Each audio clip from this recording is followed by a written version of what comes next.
Hi, everyone. Great to see so many of you here today for a really unique gathering. Our first, we've had many Alumni Speaker Series over the past few years since I became dean, but this is our first to really highlight the prominent role that many of our female alums play in the legal and business community. We have three great female leaders and really leaders in the legal community and the business community with us today, all of whom sat where you are sitting now at one point, and all of whom had questions that many of you have now and are here really to share their thoughts, share their ideas, share their experiences with all of you, and begin getting to know or start to know all of you as well. So as usually goes with these events, we're going to have a number of comments from our panelists as well as a question and answer opportunity for all of you to talk with them, led by our moderator. But afterwards, I do encourage all of you to stick around and talk one-on-one with these really prominent women and get to know them, because it's a really unique honor to have all three of them here with us today. And I'm very grateful that they chose to spend their afternoon with us and the lunch hour with us. And I know it's going to be a great discussion, and I'm looking forward to it. We have a very also unique opportunity here today to congratulate one of our faculty members, the former Chief Justice of the Michigan Supreme Court, and now the future member of Wayne State's Board of Governors, Justice Marilyn Kelly.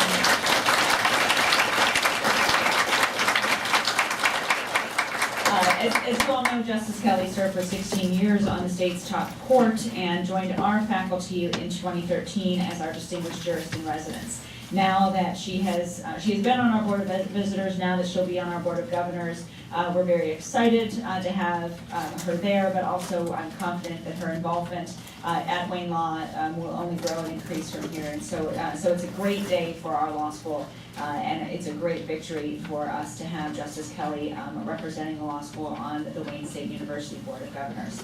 So Justice Kelly as well, in addition to those very prominent positions, has really been, as all of these women have been, on the forefront of pushing barriers for women and breaking through glass ceilings left and right as she's ascended in her career.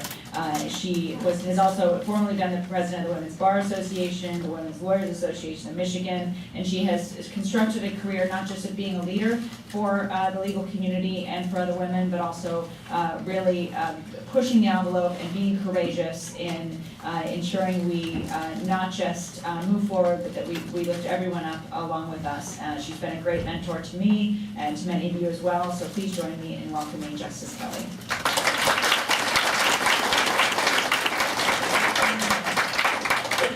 Well, what a pleasure to be here with you today and with these speakers. You know, like you, I'm really interested to hear what they're going to tell us.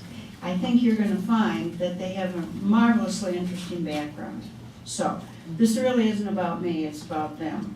I'm going to start by introducing each of them. Then we're going to ask them to tell you about their background, about the work that they're currently doing. I may ask them a few questions, but then really we invite you to ask them questions. And I know they want to hear from you. It helps them know how to approach you best if you ask them questions. So, first let me introduce Marjory Epstein, and then I'll introduce JK, as we're gonna call Joumana Kayrouz. Margie is a graduate of Wayne Law School in 1974.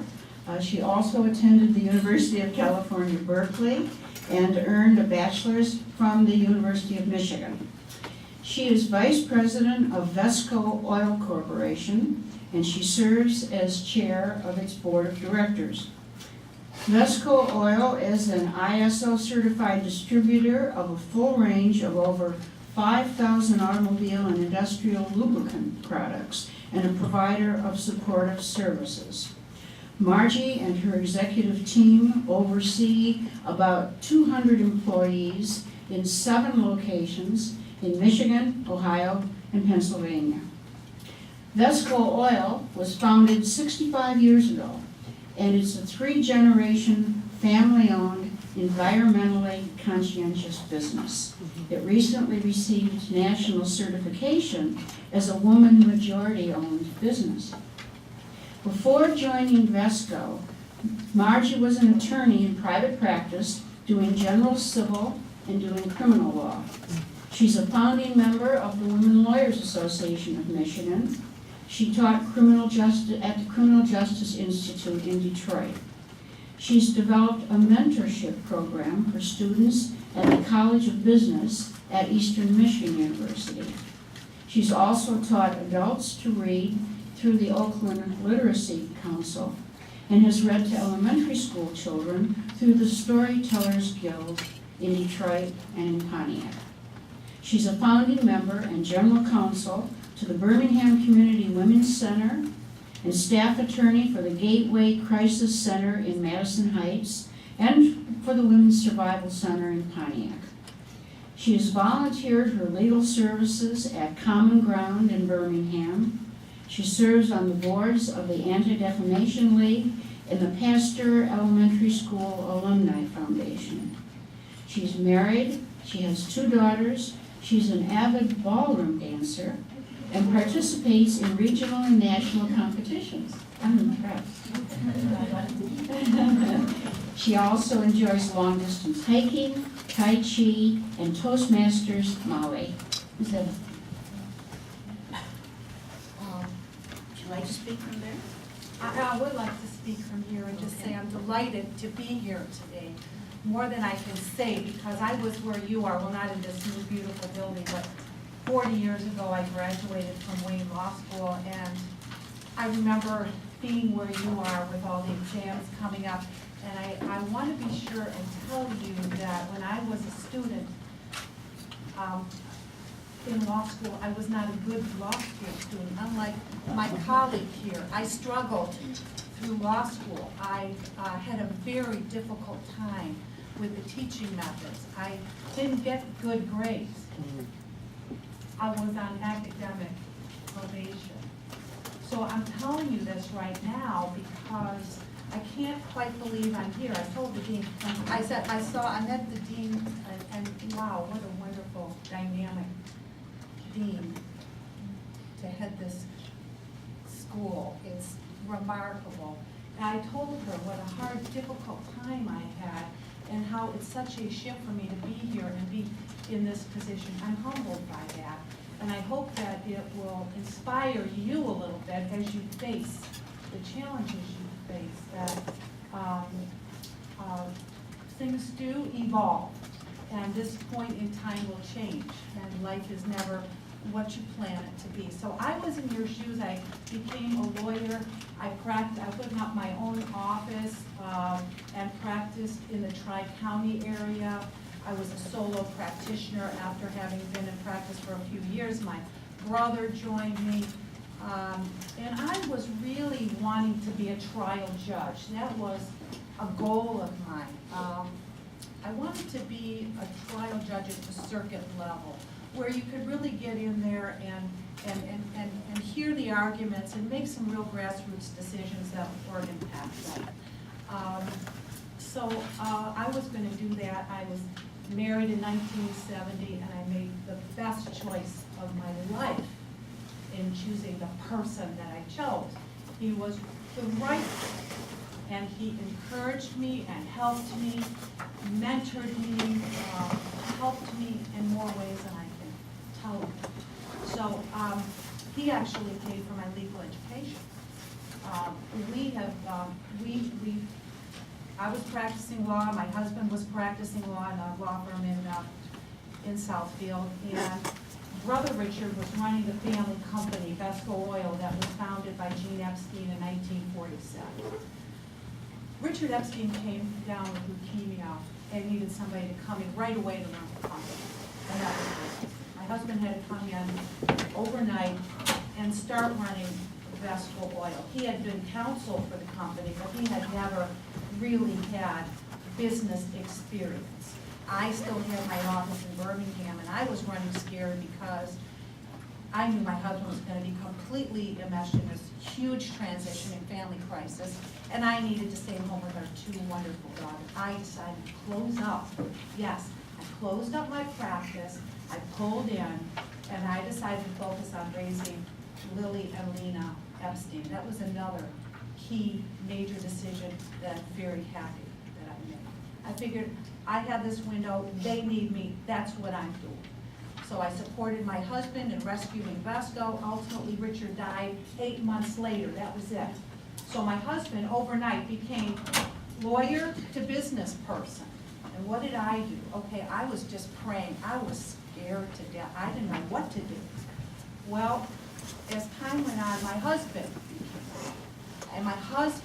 needed support. So that's when I started getting very involved in Vesco Oil, back in the 90s, when his cognitive capabilities really became challenged. That's when I realized either I could continue to be scared and put my head in the sand, or I could step up and try to do something here. And I don't have a business background. Yes, I took business law here at the law school, and I actually got an A in that class. But that was, I had no background in business. Yes, my family had been in business when I was a child growing up. I watched my father, my grandfather. I watched my other I watched, you know. But being in business, so I came in and over a period of about 10 years, became more of a more important in terms of the top leadership at Vesco, not because I wanted to, but because I really had to secure and be a steward for the next generation. So Lily and Lena at school, they got their MBAs and they trained in business and they transitioned into Vesco. So now there's the 4 of us family members. My husband, who still has a secure place in the business, his health notwithstanding, because he is the most beloved person in our entire company. There's myself, who, yeah, people could probably take or leave me, and our daughters, who are really capable. So we have a wonderful team of people. We we have expanded nicely while my husband and I have headed up. You know, we've been able to do quite well, and you know, we've made our mistakes. We have a lot of really capable people teaming up to help. We are a consensus organization. So no one person makes decisions alone. I can barely say hello to somebody without one of my daughters saying, what'd you say to that person? You know, there's huge accountability. And that's a very good thing. It's a very good thing to have, to work together, to collaborate, and be a team so that when we succeed together. We want to pull that out to the community, be generous and good corporate citizens. And we also want to have survival within the family realm. So we've had some real good fortification as a family. We've gotten lots of advisors. We don't think twice about seeking help. We do have conflicts and issues that we continue to work through, and I'm very proud of this family. I truly am. I'm proud of the organization that we've been able to build. And my job is to back out now. I'm 66 years old. So I want to leave this company in a much, much better place than it was in when I arrived. And it was doing pretty well in those days. And now I can say I'm not ready to walk away, but you want me to pull in, I can pull in. You need me for this project and you want me here, we need you here, you got me. Fine. But when you're ready for me to go, I got other interests. One of them being ballroom dance, which I'm also horrible at, but I love it. And I love the financial world. I'm interested in the financial world, in the charitable world, and there's lots of interest. So I'm not afraid of getting older. It's pretty wonderful, actually, getting older and having opportunities, making use of the things that are thrown at us, those crises, those challenges. They're awful when we're facing them, but my gosh, they really open up worlds that we never knew we would have. So in a nutshell, that's where I come from. Yeah. Thank you.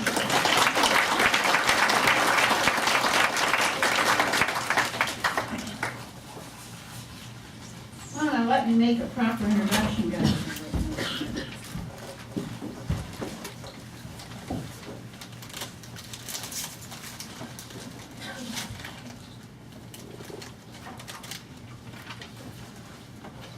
Never fails.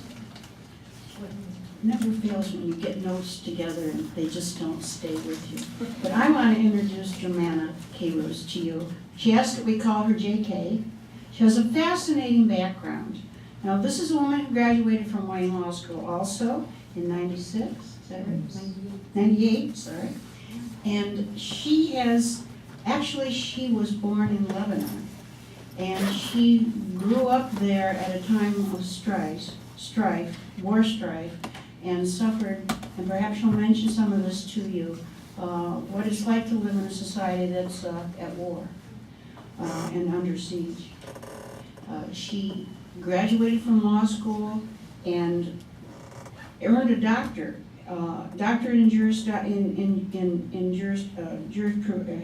JD, and then she has gone on to practice. She went on to practice with the Philo Atkinson firm, and Harry Philo was a very interesting man and was her mentor. And she gradually grew in the practice, and after Harry Philo retired, she started her own practice. Moved out into Southfield, and I understand now that the firm has expanded so that it takes up most of the 7th floor, is that right, of the Northland? Right. Now, she was born in Lebanon, and she retains her ties to the Lebanese community. She tells us that her experience in Lebanon awakened an acute sense of justice. She began college at the American University of Beirut as a pre-medical student. And then she came here at age 22, finished her undergraduate studies with a master's at Yale in ethics with a concentration on medical ethics. I find that interesting. I'd like to hear more. She's fluent in 4 languages: French, Italian, English, of course, and several dialects of Arabic. She has her own radio show, and she talks to people in the community about the interests, the mutual interests, particularly Lebanese, people of Lebanese descent. She's been very active. She's been a social activist. She's been active in the Arab American Political Action Committee, an honorary advisor to the Arab American Anti-Discrimination Committee, an executive board member of the Michigan Association for Justice, and minority delegate from the state of Michigan to that association.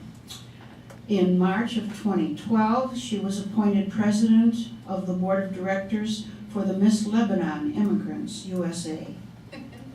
And she helped direct the Miss Lebanon Immigrants USA 2012 pageant. I think you'll find her emergence in this profession a very interesting story, and like you, I'm anxious to hear more. Thank you.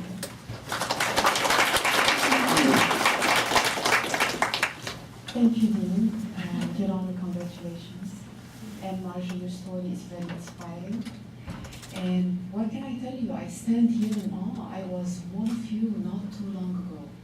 There is a lot I can tell you about myself, but I think I am going to keep the time very short because I want to hear what questions you may have.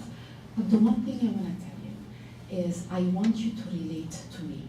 I don't know what idea you may have about somebody who has over 150 billboards and at some point over 800 buses and one of the top 3 largest personal injury firms in the state. If that makes you think that I am very smart, you are very wrong. I'm being very honest with you. I too had a difficult time in law school, and I did not graduate, first in my class. What I want to tell you is, if I can do it, you can do it and so much more. Let me tell you what I mean. Don't be impressed by what you see right now. I started exactly like you. I graduated in 1998. I did not have an easy time in law school. It was hard. It was so painful. You know who were the students who had the best time in law school? I found that they were the students who were legal secretaries or paralegals in law firms prior to joining law school. They learned so much in these law firms, and it helped them demystify the process in law school.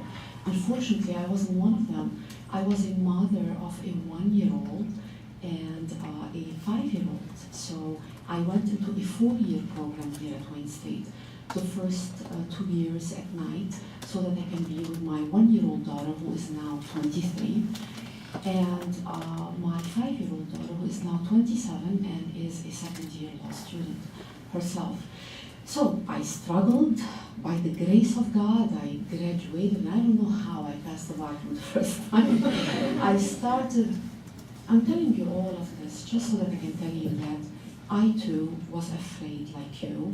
I too didn't feel I had what it takes. I had no idea where the first job was going to come from. I didn't have a father who owned a law firm or a husband. I was a foreigner who was learning law in her third acquired language, and it was very hard. And you know what? By the grace of God, I graduated. I put one foot in front of the other. I have a very, very strong and continually developing faith in God. And that is really the secret of the little success that you see. Whatever little success you think I have, it is because of my faith in God. It's not because my IQ is an Einsteinish IQ. It's not. It's not because I inherited a pot of money and that allowed me to open my law firm and get my billboards and all of that. It wasn't. I didn't have a penny. I didn't know where the first case was going to come from. But I was recently divorced. I had no choice. I had faith in God. I had 2 daughters who relied on me. And I remembered, and I'm a Catholic, and I know a number of you here are Christian, and some of you are Muslim, and some of you are from the Judeo tradition, and perhaps from other religions. And every religion says that humans are created in the image of God, and they have God-like abilities. And so I remembered that, and I prayed, and I asked Him to show me the way. And no, I didn't have a 5-year plan. I didn't have a single billboard. By the way, when I got my first billboard, oh my God, I thought I was such a big shot. And it was one billboard. So I put one foot in front of the other. I didn't have a 5-year plan. I can only share with you my success story. Other people's success stories are different. Mine, let me just drink a few wine.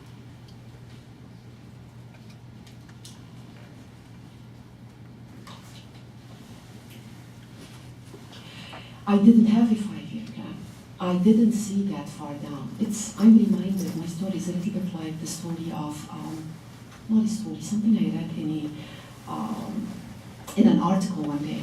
If you wanted to go from here to California, can you see the hallway? Can you visibly see the hallway? No. But can you see the next few feet? Yes. And then once you pass the first few feet, do you see the next few feet? Yes. And then the next few feet? Yes. And before you know it, you are in California.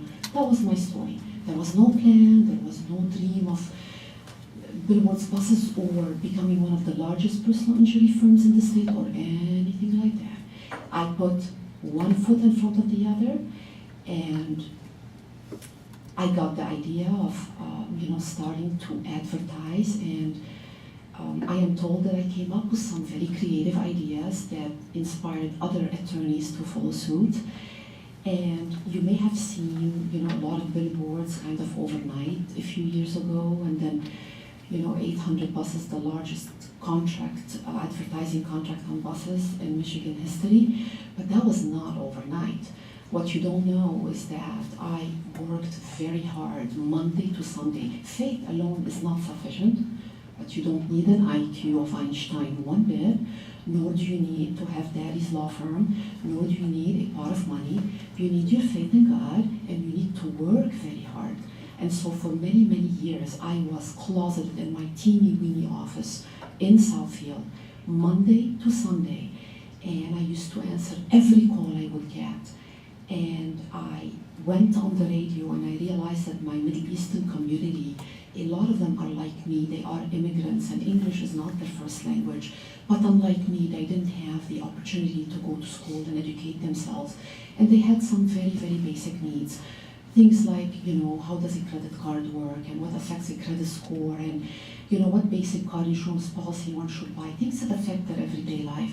And so about 14 years ago, I was inspired to go on the radio, Arabic radio, and have a weekly radio show and advise people. And through that, my name started traveling throughout the entire Middle Eastern community, Lebanese and otherwise. And little by little, I had one billboard and then two and then three. And you saw things explode several years ago, but I'm reminded of that didn't come overnight. That was the product of many years of praying and of working very hard.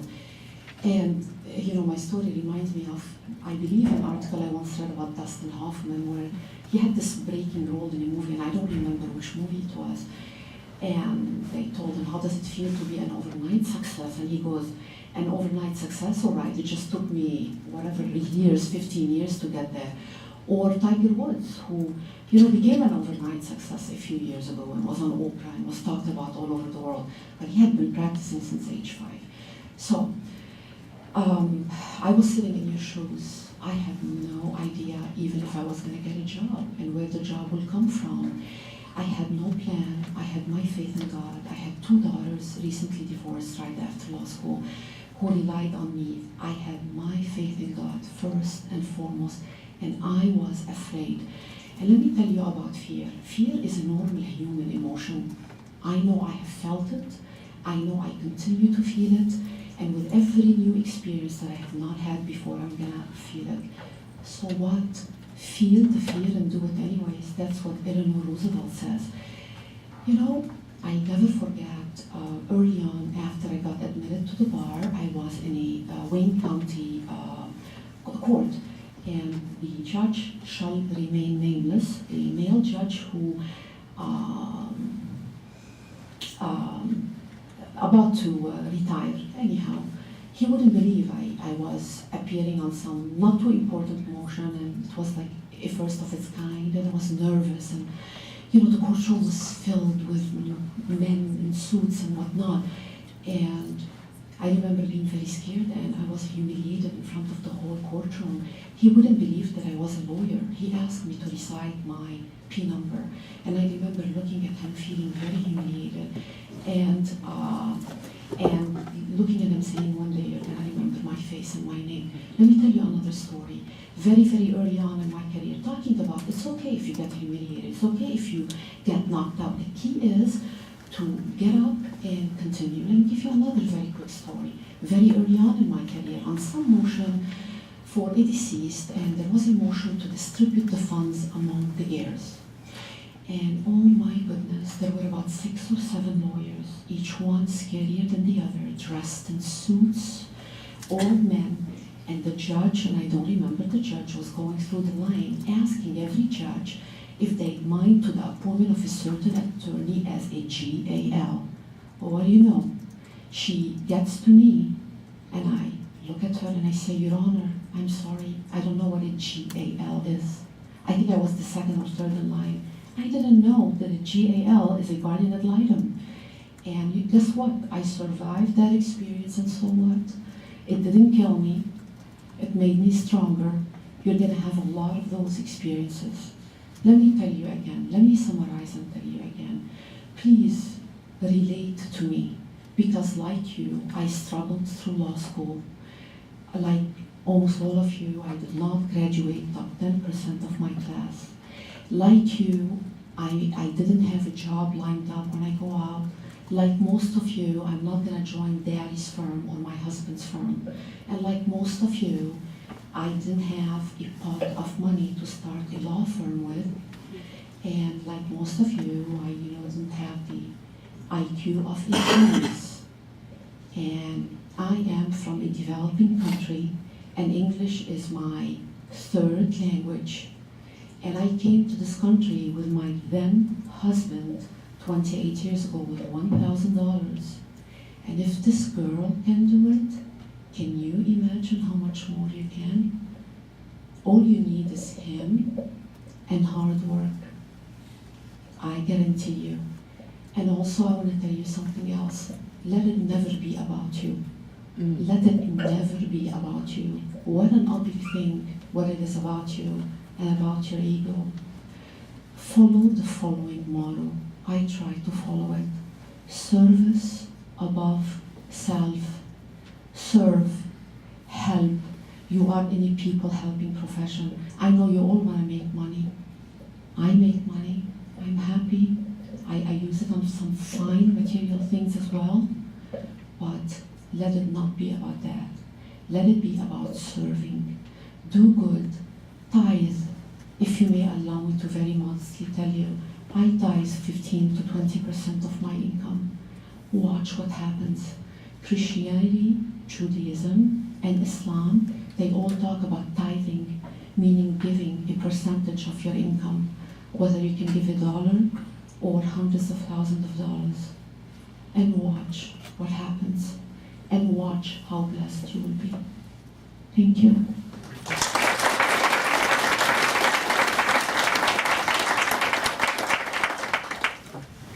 Well, thank you so much. As I listened to you, and I didn't mention that you have two wonderful pets, two dogs that you are fanatic about, did you say? The biography that you read is very good, and I need to offer you. I have now two Frenchies, Pierre and Genevieve. French boys?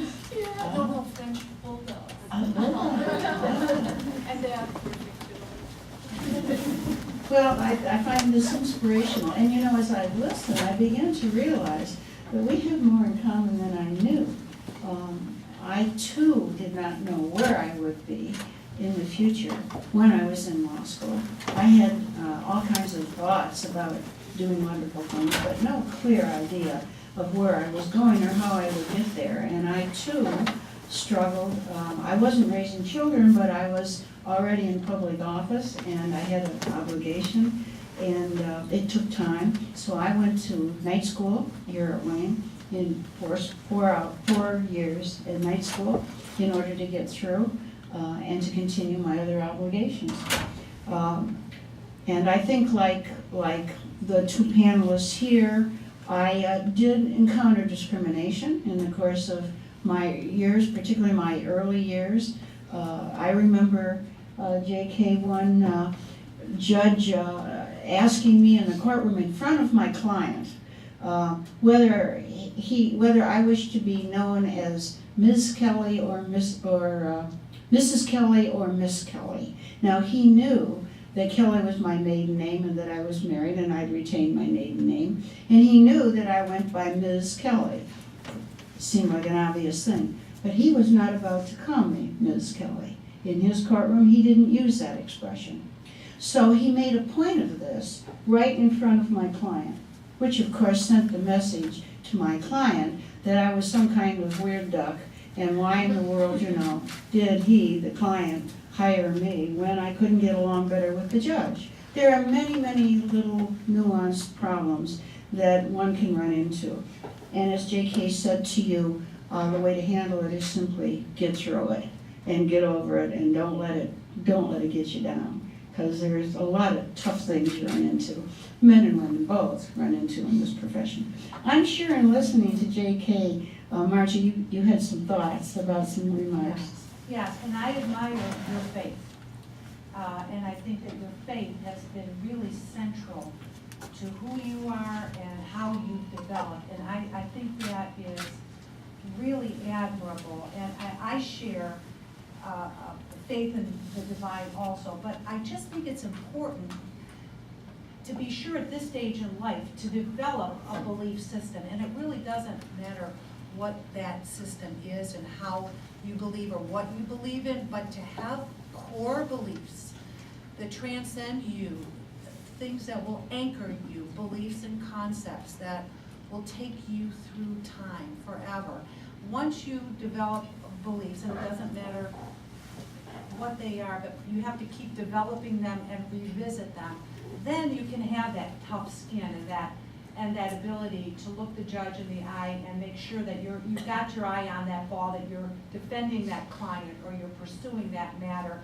And the judge can basically try to attack you anyway, or somebody else can try to sideswipe you anyway, but you know where you're going and you know what you're about, and you're not going to be shaken up by it. So I think developing a thick skin comes from the belief system that we can cultivate.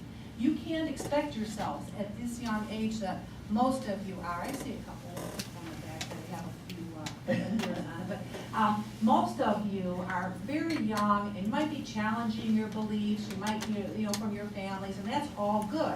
It's all good to challenge, because that's how you're going to be sure and identify your genuine beliefs. So Justice Kelly and I were talking about earlier about being yourself.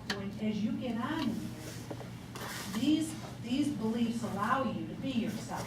They allow you to be on a billboard. They allow you to face the attack. But who the heck do you think you are with your name on every bus in Detroit and every billboard? What makes you such a great? Well, because you know you're offering something, and you know what your beliefs are, and you're not afraid to face that fear. But it wasn't always that way for you, I'm sure, and it certainly wasn't for me. So you got to give yourselves time here and compassion to weather these storms and get real clear as you go on now what really counts. What doesn't count is how you're going to do in these exams. Is the dean still here? Okay. I mean, because if it was up to me, you'd all get A's, and it doesn't matter. I got C minus, I got a D and something. It doesn't matter. Just be here. Do your best. Think your best. And also, I think really important, and I want to ask this question. If I was to say to you, live your life like it's an improv. Live your life like it's an improv. How many of you know what I'm talking about if I say that? That's a theatrical. Live your life like it's an improvisational experience. Do you know what I mean by that? Okay. Do you have any thoughts about that? It's contrary to having a 5-year plan or a 10-year plan. What about that? What about if you just take every day and live it, and you do it, and you believe it, and you believe in yourself, and you believe in what's important, you believe in your community, your family. What if you just live your life, and you enjoy your life? Enjoy your life. It doesn't mean that you don't have objectives and goals, of course, that you're just wandering aimlessly. Right. Yes, within a reasonable, I'm not, you gotta do your best, okay? You gotta show up, you gotta take the test. There's certain things you gotta do, right? But I mean, be open and be vulnerable and willing to take on some of these unexpected challenges with a little bit of, okay, maybe I'll try that. Maybe I can do that. Yeah. Was it Martin Luther King who said the first step in faith and the next step will be revealed to you before you know what you don't have to take the first staircase, just take the first step in faith? I think it was Martin. Can you hear JK? I know, I found when I was in law school studying some classes and I thought to myself, in a million years, I will never use this. Never. And a lot of it you didn't. And lo and behold, I found, one day I'd say to myself, oh my God, Uniform Commercial Code, here it is. Right? Did you have that experience? Absolutely. A lot of what we learn from law school, we don't use, and a lot of it will come back later. The bottom line is there is a system where you have to have the grades and you have to pass the bar, so just do it. Just do it, get the grades, whatever they are, pass the bar, because that's how it is set up. Because that's what you have to do. You have to do Point it. A to B to. Absolutely. To get a job and to become a practicing lawyer, you have to pass the classes here, and then you have to sit for the bar and pass the bar. So, play by the system for a minute. Once you become a lawyer, by the way, this law school is an amazing law school, and takes credit for so many impressive alumni. We have two present here. But really, in the end, it's really you. I mean, the law school, the whatever, the grades, they'll get you that first job. But if you stay there, that's because of you. Or daddy, or mommy's connections, they may get you the first job. But whether you stay there, well, that's up to you. Depending on how hard you work. How about questions from you? I know you must have some. Yes. Okay. Do you have any political aspirations here with that? What is your name? Bilal Shakira? Bilal Shakira. Pleasure to meet you, Bilal. I don't. I could perhaps change my mind in the future, but I can tell you, up to this point, I have not. I have been offered political office in Lebanon, and I very respectfully turned it down. I believe you can do whatever you have planned. My office is far from perfect, and I need to work harder at it and more. My daughters, they have suffered while I was toiling in law school and toiling, building a firm out of thin air. I should be there for them right now as much as I can. The other thing I want to tell you, Bilal, beware of becoming a politician. A politician is a public servant. A politician is a servant of the people. If you don't have it in you, and if you don't want to serve, if it's about you, don't do it. So as far as I'm concerned, you can bloom wherever you are planted. You can do good wherever you are. So the short answer is no. Chacun a son goût, huh? I'm sorry. Chacun a son goût. Exactly. To each his own, huh? Exactly. Other questions? Yes. Does each of you share any insights on how to navigate relationships with men and develop mentorship relationship? And have you found that to be different from women, or how are they similar? Do you want to say something there?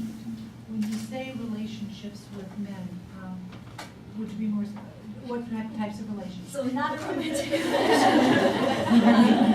Not a romantic relationship. Well, those are but important too. professional. Those are important. I'm all set there, so. Developing healthy professional relationships and mentorships. Have you found it to be different in building one with a man or a woman? I didn't have one. That's something that I really could have used. My husband was the closest that I had to a mentor. A caring, kind, helpful, and supportive person who was very intelligent. I think that relationships with men and women, we all need one another. We're very interdependent. As much as we might think that we're doing this on our own, we really are very reliant on and being in the context of others. And I don't know what to say about mentoring. Mentoring is, when you mention mentoring, I'm thinking about a formal program, or I'm thinking about an informal relationship, maybe a family member or a friend.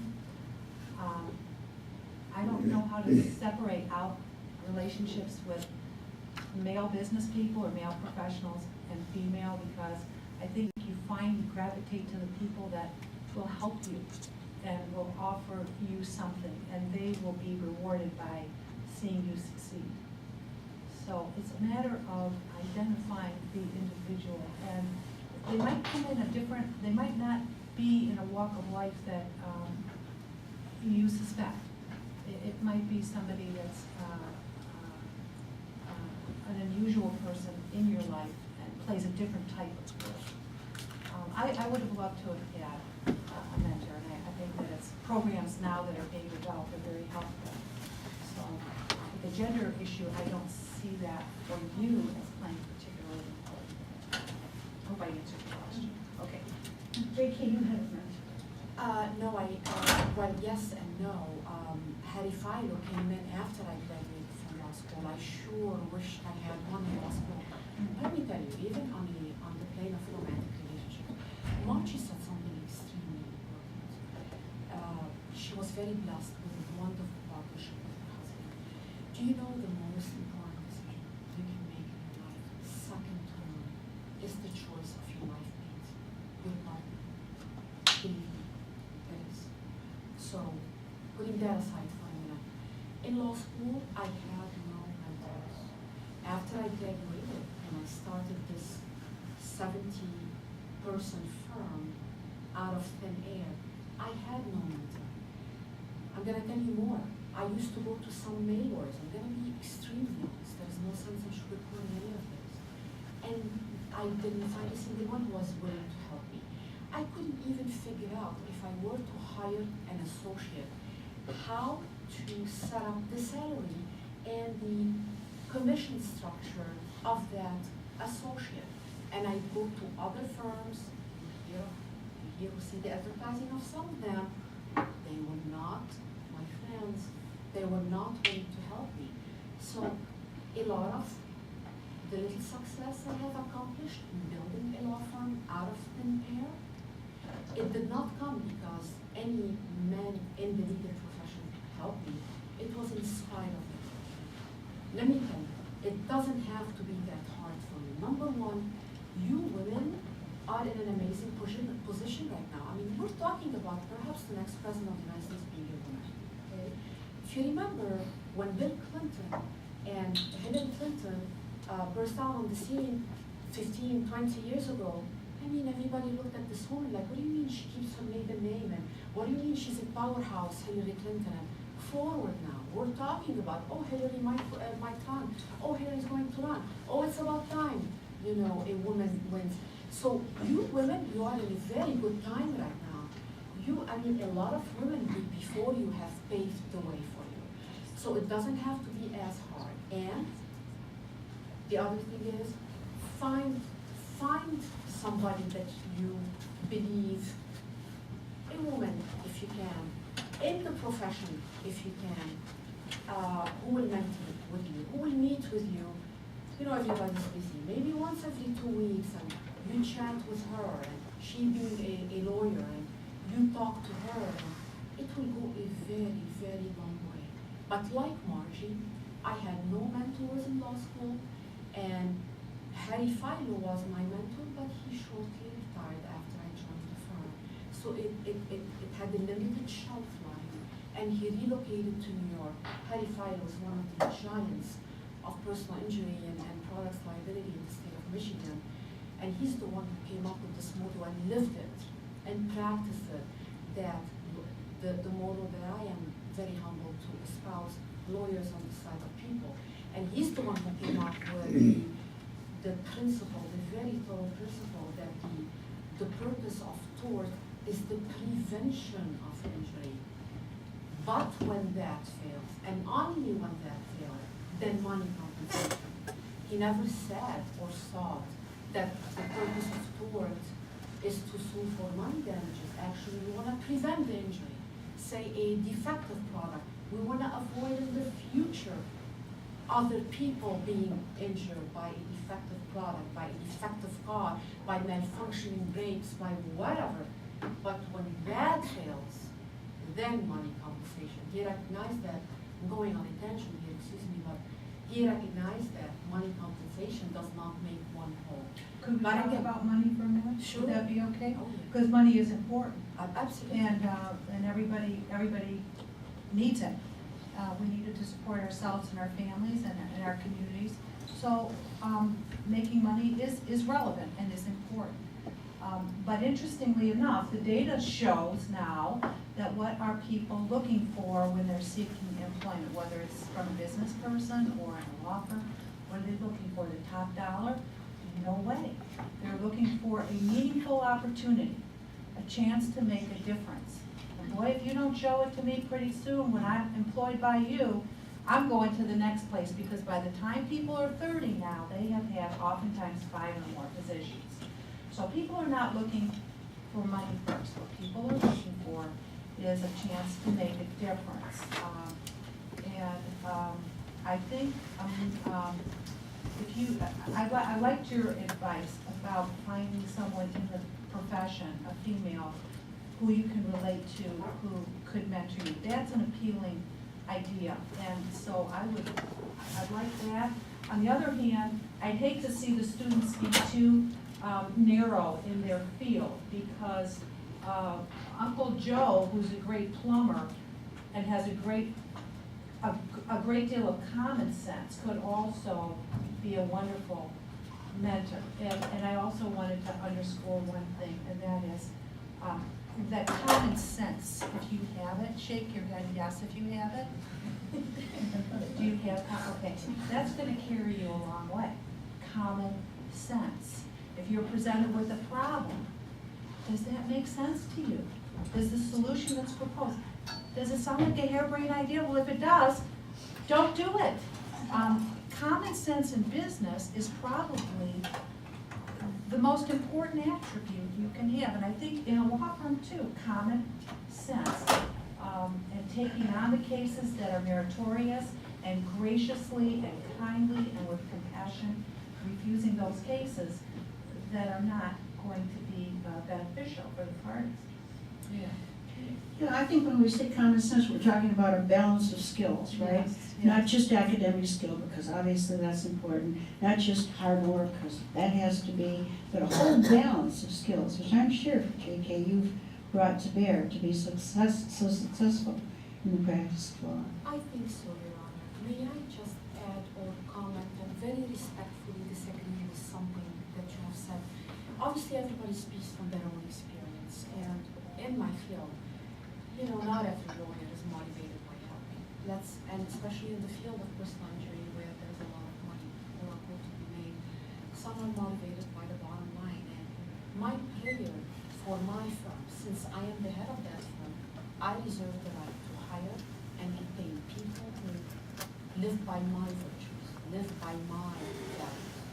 My prayer always for my firm is that everybody who comes to the firm and remains to the firm is godly and competent, because not everybody is. Some people are motivated by the bottom line, and that is sad. But not everybody is. Not everybody is.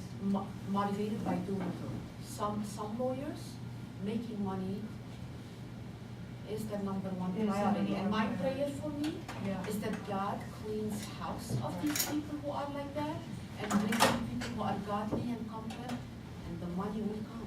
Well, I'm suggesting, I don't think we're disagreeing, I think we're really agreeing that, that is not a good model to pursue.